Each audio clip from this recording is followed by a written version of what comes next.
or a 25-mile wide eye with the strongest winds in that eye wall, that red there that you see on the radar. Steady, heavy rain from the Everglades, Homestead, Miami, now moving into Fort Lauderdale. This nasty rain band that was moving into Broward County has now completely shifted basically into Palm Beach County. So West Palm, Jupiter, this is going to be isolated flash flooding in this band as the rain is coming down at 2 to 3 inches per hour in spots. There's a closer look at it. There's Fort Lauderdale, Pembroke Pines down towards North Miami. The heaviest rain now out towards Boca, and that's going to shift north along the Florida East Coast. Farther north, tornado warning. This is Brevard County, not Broward, Brevard County. That's the Mico community there right along A1A on the East Coast, south of Melbourne. Tornado warning until 5:45, so another 6 minutes. It was this area out here that they were watching. I don't see as an intense of a tornado signature in the wind data now, but there may be a water spout, maybe a brief tornado as that moves in. We did see one spin up earlier to the west of 95 there. For our area, the rain is just moving in. So now we're finally getting steady rain in Polk City. I don't think this is going to stop now, Polk County. Once you get into this onshore flow, you're basically going to see some type of rain in Polk County for the duration of the storm. So now we're going to start adding up those rainfall totals. It's almost 6 o'clock in the morning on Sunday.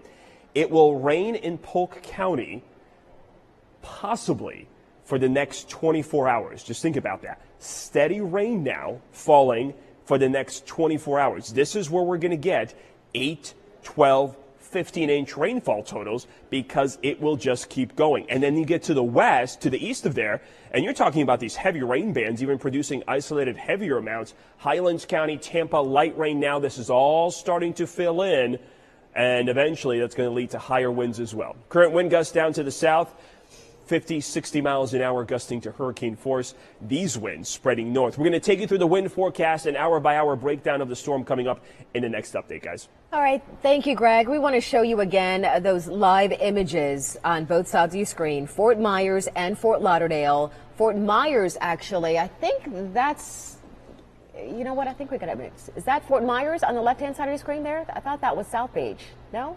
No? Okay, we're hearing that that's Fort Myers.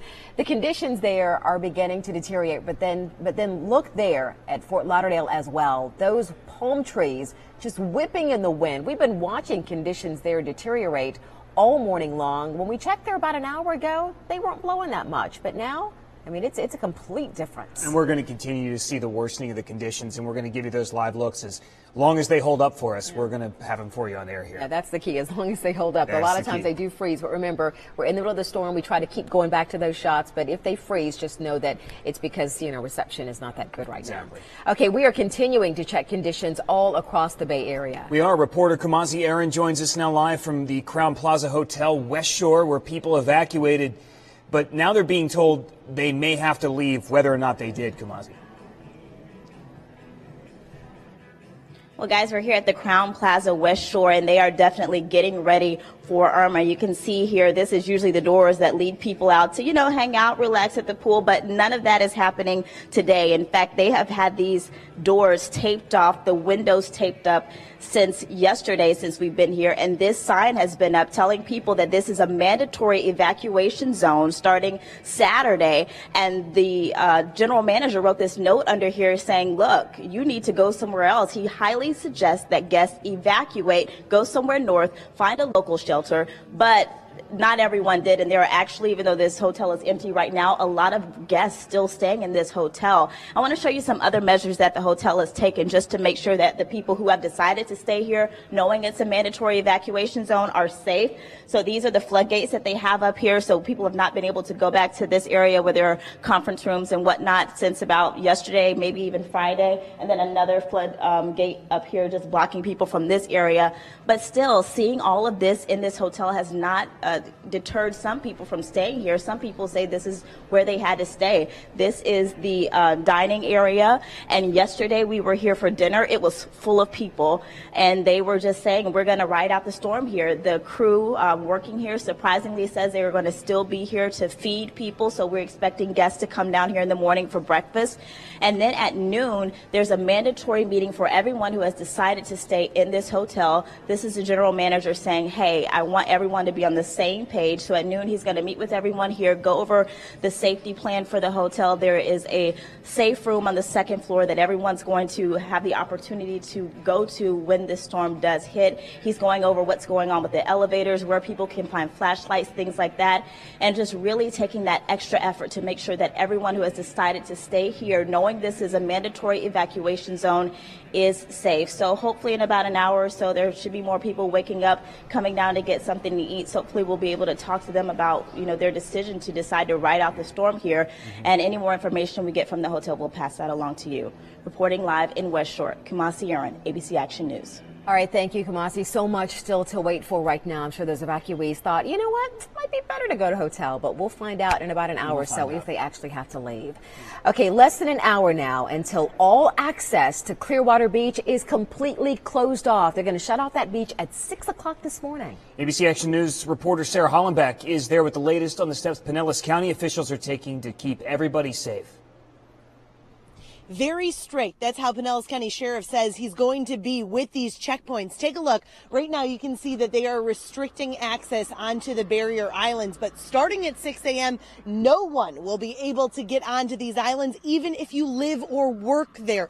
That's because they say it's going so dangerous that they won't be able to get to you in an emergency. Now, we just came from Clearwater Beach, where it was very eerie, very quiet.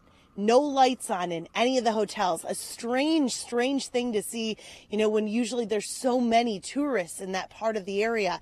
So very strange out here, but it's good to know that people are evacuating. And the Pinellas County Sheriff says that he hopes that more people do it, because at one point it's going to get too dangerous for people to be out there. Reporting in Pinellas County, I'm Sarah Hollenbeck, ABC Action News. Sarah, talking about that surreal scene, touristy area in the dark right now. We want to remind you again here, when the power goes out, it's really not an if, it's a when. And you can't get ABC Action News either on your TV or through your app. You can listen to it on your weather radio or your battery-powered radio, I should say. I'm going to run through these real quick. 99.5 WQYK, Q105, Wild 94.1, B98.7. and 92.5 Maxima. They will all simulcast our news when the storm gets closer. By simulcast, that means everything that we're saying on this station will come through those radio stations. We also want to let you know that we're here with you. We're not going to leave. We're going to be here throughout this storm until it passes. We've got continuing coverage, not just on air, but we do want to remind you we're on Roku, we're on Apple TV, on our Facebook page, on abcactionnews.com, and also on our free mobile app. We're here for you wherever you need us. Well, the Florida Keys, that was the first area in our state evacuated ahead of Irma's arrival. That's because just a single road, US 1, leads in and out of Key West. Some people there in Monroe County apparently waiting until the very last minute to leave. Let's go to Serena Fazan, who has more on a tragic accident that happened. Yes, Jason, we're so sad to report from the Monroe County Sheriff's Office that he says that a driver died yesterday afternoon in a crash in the Marathon. We're going to go to see the video. I believe that we have some. Can we go to that? My mic, I'm sorry. Okay. Can you hear me now? We got you back, Serena. You got me back? Serena, Okay. can you So just sorry start about that. over? Can you just start over if you Absolutely. could? I want to stress too, first responders are working so hard, to help people out on the road. And while they were patrolling, they actually found a driver, and they think that maybe during a lull in the storm, as you can see, he crashed his car into a tree, wrapping his pickup truck around the trunk.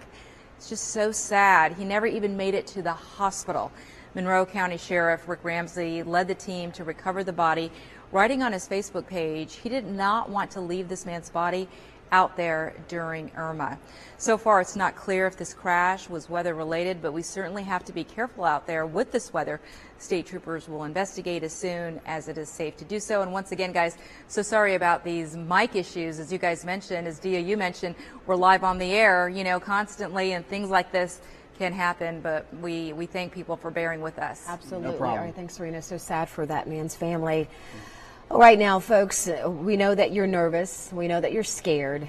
But a lot of people are trying to get some rest. We're all learning at this point how much we can do on so little sleep because, you know, a lot of us aren't getting a whole lot of sleep right now. People are in shelters, and many of those are filled to capacity. Yeah, get the sleep tonight, as our chief meteorologist Dennis Phillips said, because tomorrow night, I should say this evening, sleep might be really hard to get. Get the sleep now. Sleep, sleep might be hard to come by tonight when the storm is coming through. We have ABC Action News reporter Ashley Yore at the Carrollwood Elementary School. People are just starting to wake up in that shelter.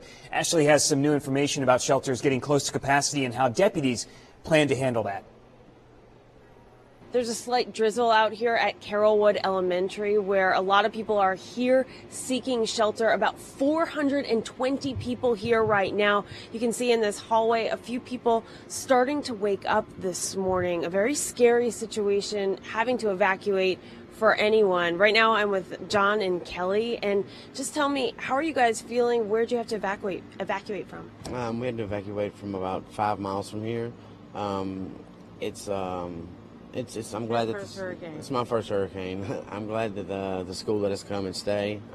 They're doing everything they can to make it, as comfortable as possible. Kelly, how is it in there? I know it's tough right now. Oh my gosh, I don't even want to be in there right now.